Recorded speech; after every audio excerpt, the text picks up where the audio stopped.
All right, howdy, welcome back to the Addicted Motors YouTube channel. And what I got to today is, no, not the XK8, which is currently for sale, but we'll talk about that later. Is a cool comparison video, which I don't think I've done before on the channel.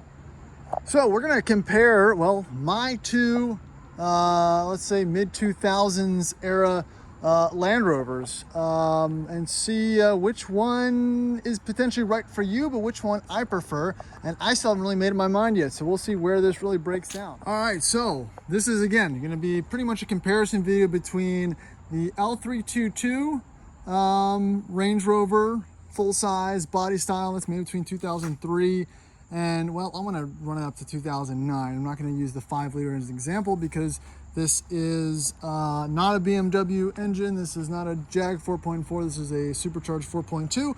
And my 2006 LR3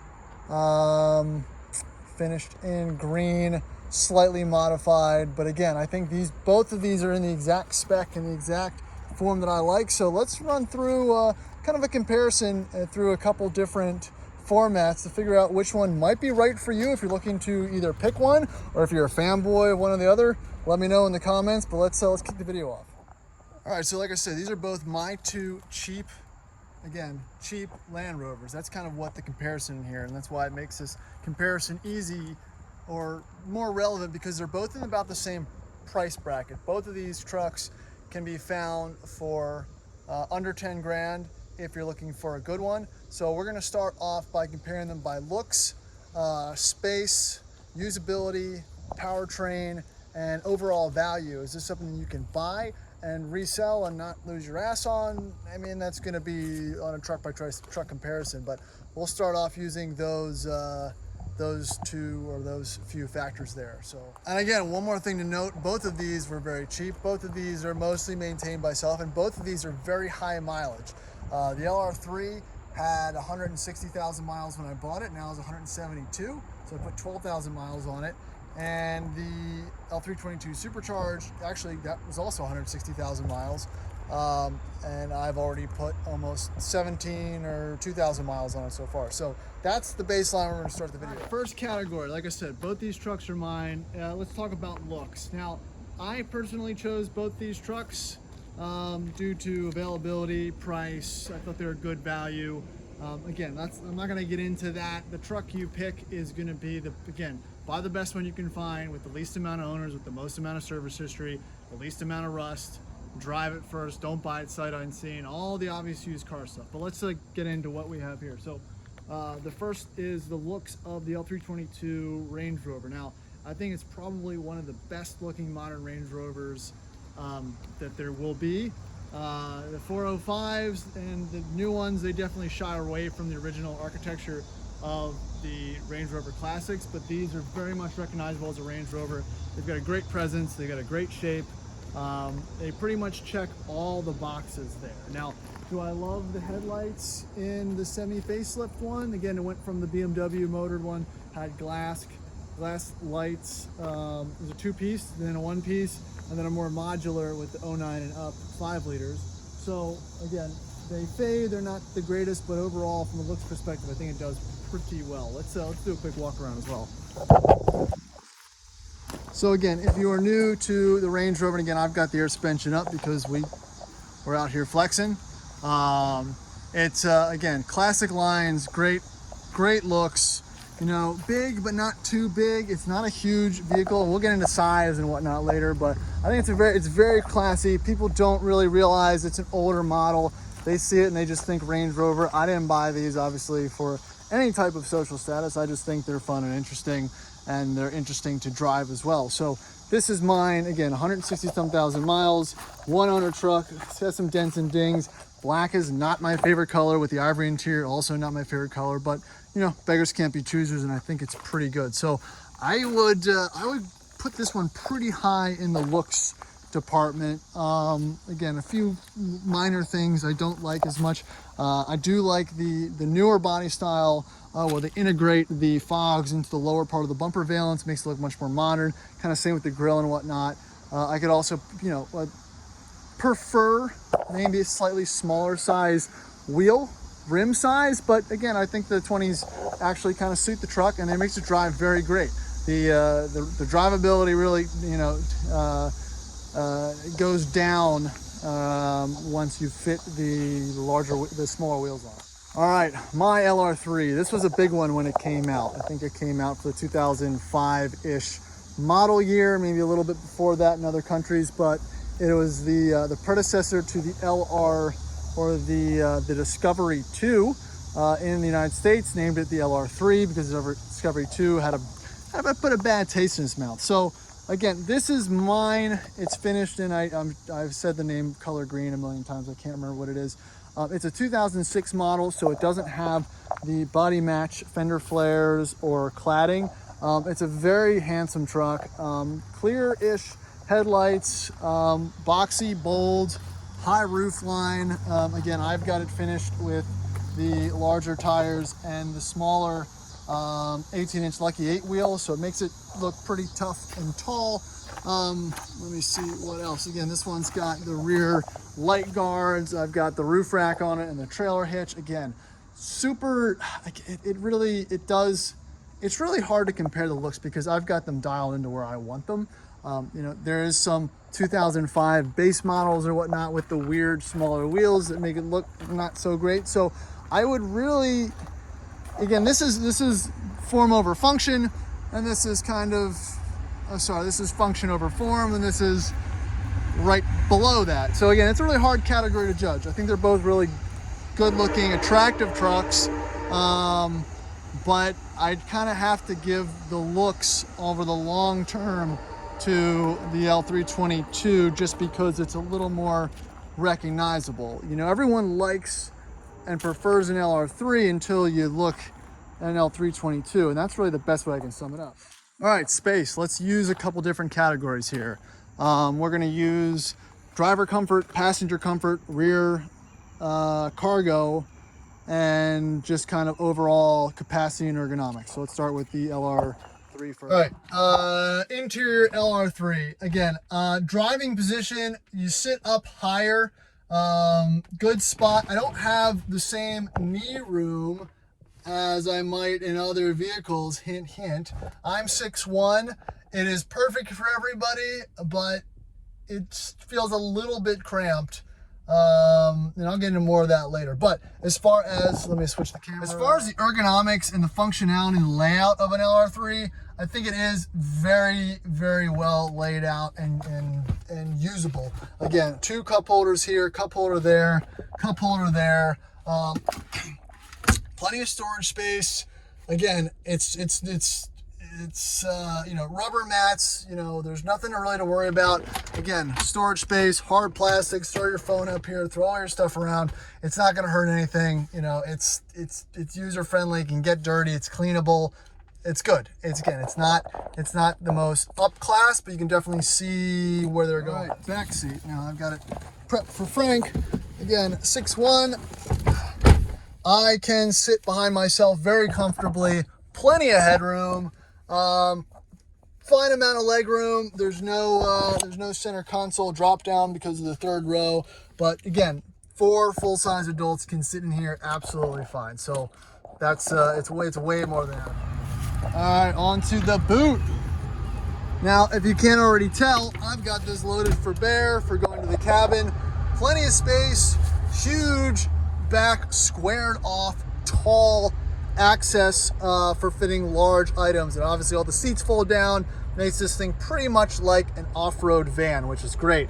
Organizational pockets, 12-volt outlets, all that fun stuff. So this one can definitely haul pretty much everything a family of 3 or a family of 4 would need to go on holiday and whatnot. So absolutely no complaints there. All right, moving on to the L322. Let's go ahead and jump in the cockpit here. Now, here's the problem. An LR3 is great until you sit in an L322. And I guarantee it, go ahead and sit in them back to back, test it out. I don't think you're gonna disagree with me. When you get in here, it's a little bit quieter. The materials are a little softer, it's a little nicer, a little more headroom. You have a lot more knee room down here. The seat does sit up a little bit higher, it feels. And all the controls are just a little bit farther away with kind of the flat the flat dash. You're not really reaching as far as any of the controls are. So downsides, no side cup holders, at least in my 08 model, so no cup holders there. You can fit something in there, but not great. They've got, this is the updated interior, so you got two full-size cup holders here and a little whatchamacallit for a Red Bull or something there in the middle. But you do have the extra cup holders in the rear seat, fold down and whatnot. But definitely for the driver position and the driver space, this is superior and a bit more comfortable than the LR3. All right, back seat, sitting behind myself. Same criteria, and yeah, it's a little bit more legroom. A little more legroom. Well, my headliner is slightly saggy, so about the same headroom as well. The seat is just a little more contoured to your body. This one has the heated seats in the back as well. Most LR3s should have that, but mine was a Southern packaged vehicle, so it did not come, even though it's an HSC, did not come with the heated seats. But again, feels nice back here, 100% comfortable for 4 or 5 adults.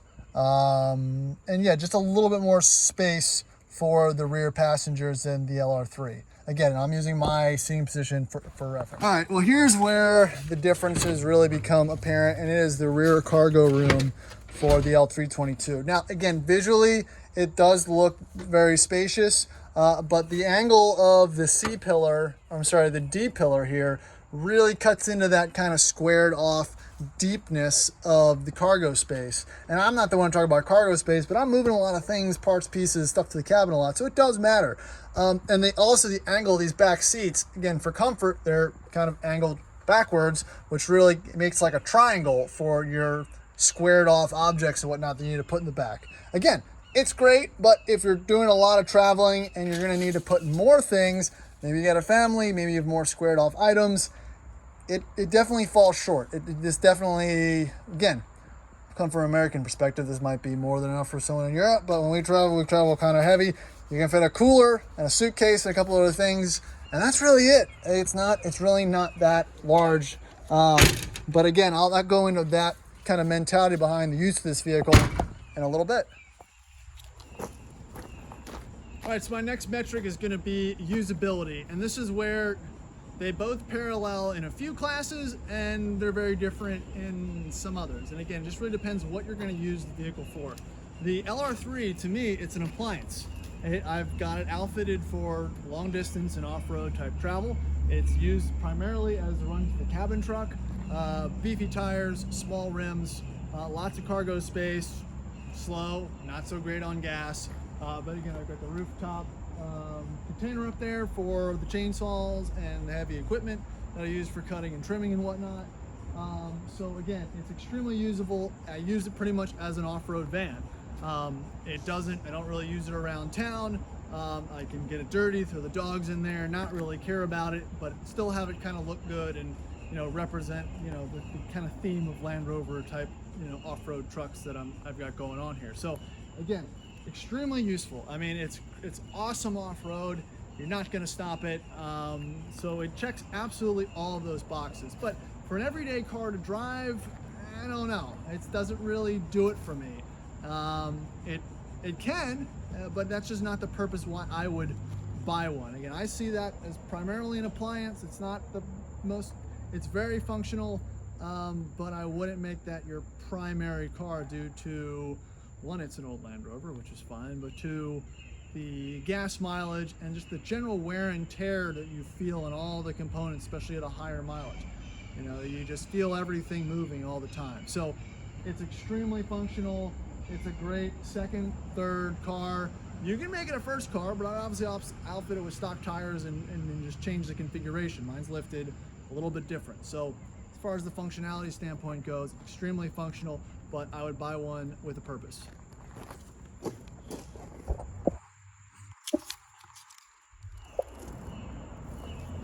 All right, let's talk L322 supercharged, at least mine. So again, this can do everything that can. It can do it and feel a little bit more special. It can do it and do it a little more gracefully and with a little more speed and a little more tact.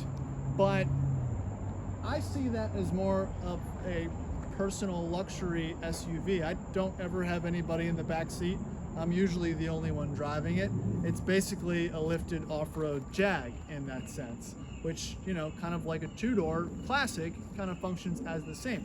So again, it can do everything I need it to do and get me to the cabin, but it can get me there a little more quicker, a little more comfortably, and I am not having to worry about you know, all the tire wear and everything that's associated when I rip the LR3 around. But it could also do all those things as well. So again, from a usability standpoint, I feel better driving this every day. Again, I've got cooled seats, not that I really care about that, but once you have it, it is nice.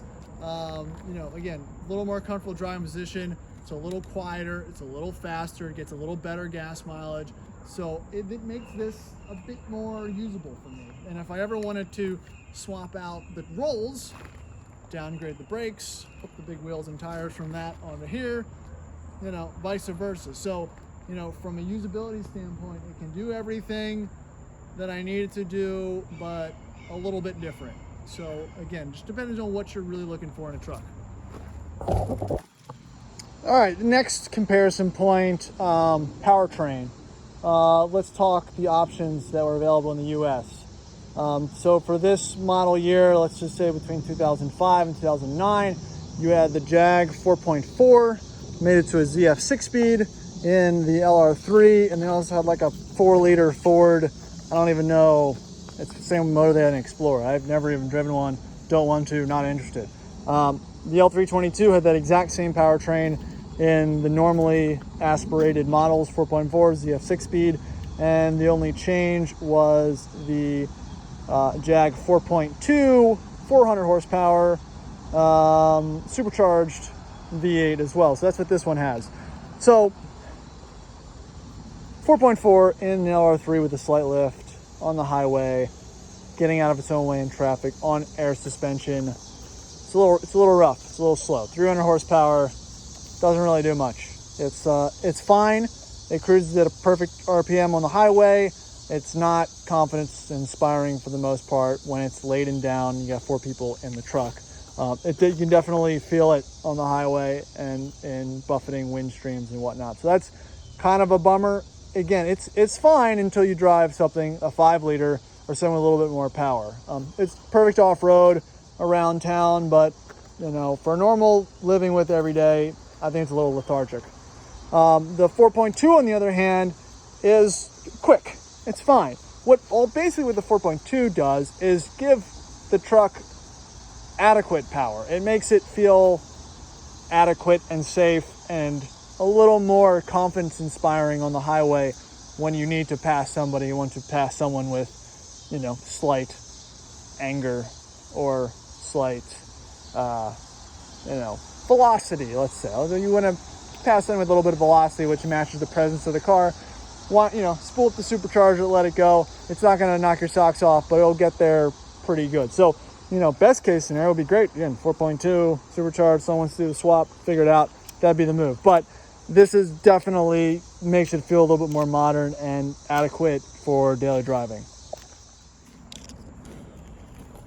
All right, and the last one on my list is value, and that one's a little bit hard because the market has changed, and it's not really changed for the better or the worse. So pre-COVID, these were very cheap. I mean, like $2,000–$3,000, just depending on which one it was. They were disposable trade-in trucks. I feel like during COVID, obviously everything went up exponentially.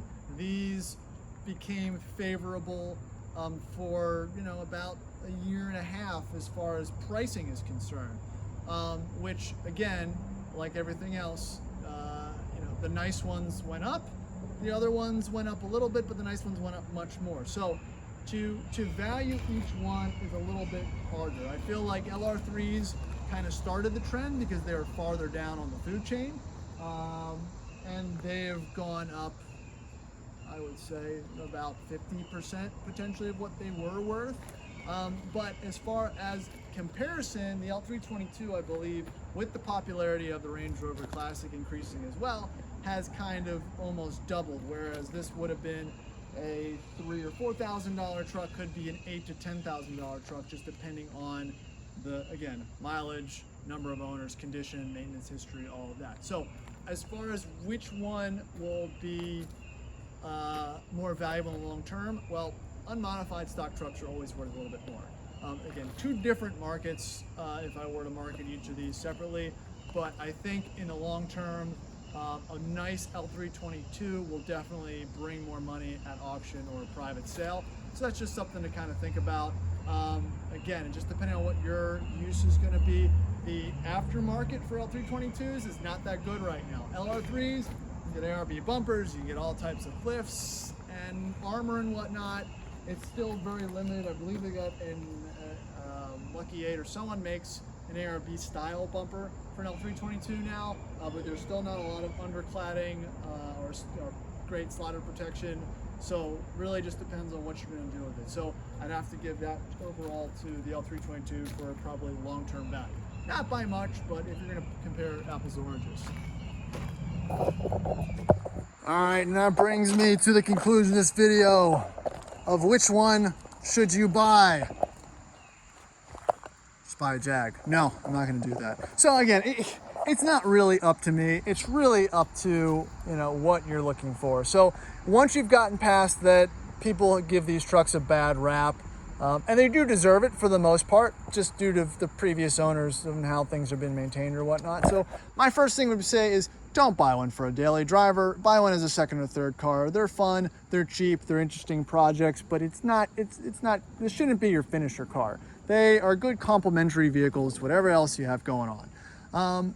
And again, buy one for what you're looking for. If I were to do it over again, that's hard because I didn't really want the LR3, but when it came up, it was just the perfect spec, so I had to get it.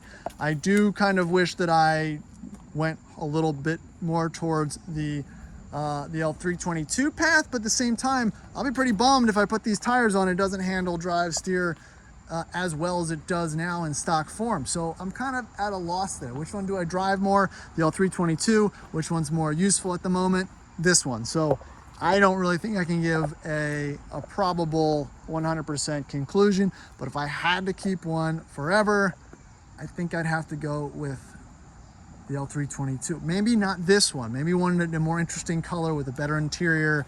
But I think long term it might bring a little bit more satisfaction. But I'm not sure what I'd do with it. So that's it. That's all I got, guys. I appreciate you watching. I hope you enjoyed a little bit of the insight. Please like and comment and subscribe. Give me some shit in the comments. I appreciate it. I really appreciate all the interactions I've been getting recently. It really motivates me to make some more videos. And I've got more to come, so please check it out. Check out the rest of the channel. This is a long one. If you're still here, thanks for sticking it out, and thanks for watching.